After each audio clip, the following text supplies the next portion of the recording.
You will learn so much more by finishing things than you will by just tinkering on them, even if you're spending the same time and energy, but towards releasing stuff. Let me make 3 different reasons why this is true. The first of them is that so much of your learning happens in hindsight. It happens when, after the fact, you wince about some things because you can have the perspective of how it all came together.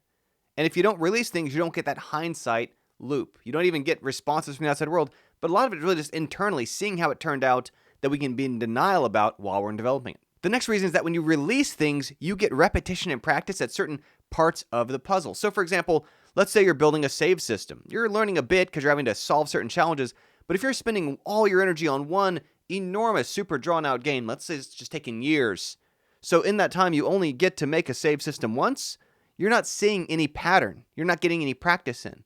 If you release a game, and it could be anywhere from a weekend game jam to a 2 to 6 month project like we do in dev pods, or whatever it is, if you've got a cycle of you have released game after game after game, that is where you start to learn the patterns, a chance to iterate and refine. Okay, well now I've saved games multiple different ways. I've seen pros and cons of doing that. I have quicker out of my quiver ways I've solved a variety of challenges. And it's not like I've only implemented a level format once. It's not like I've only implemented a player controller once, where I tackled a problem and then never thought about it again until this game was dragging out forever. Releasing games gives us that repetition. Now, the third reason, right, I've been organizing communities like this for over 20 years. Hundreds and hundreds of games have come out of this. All of them finished on time because that's so important to us.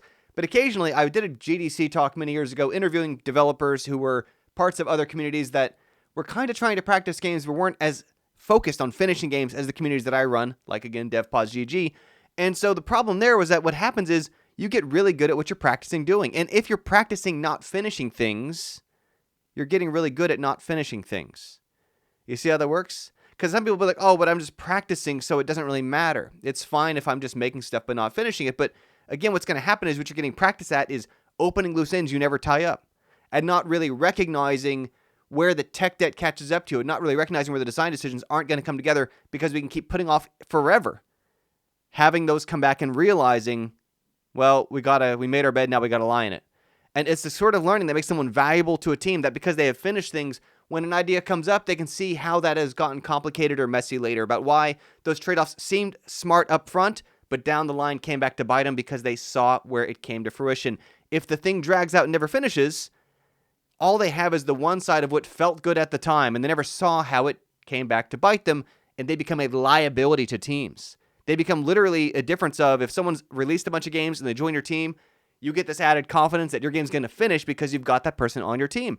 If someone joins your team who has started a bunch of projects and never released any projects, it is going to increase the risk of your project never finishing, because they have a lot of practice at opening threads that they do not know what happens between that and release. And there's a different type of trade-offs, different type of decisions to make. So if you want to learn to finish games, come do it with us in Dev Pods. This is the latest evolution of what used to be Home Team Game Dev for the past decade. It's become Dev Pods, and it's streamlined. It's more affordable, but we have released over 220 games this way on time on 2 to 6 month schedules, taking, again, the same amount of time and energy people might have otherwise spent on just projects that never went anywhere. For a lot of people, it's their first time finishing projects, first time being part of games that released, and certainly on time.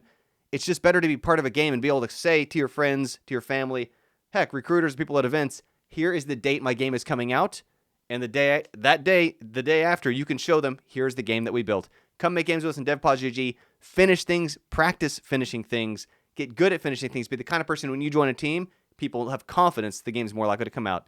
That's it for today. Catch you another time. Go join us in DevPods.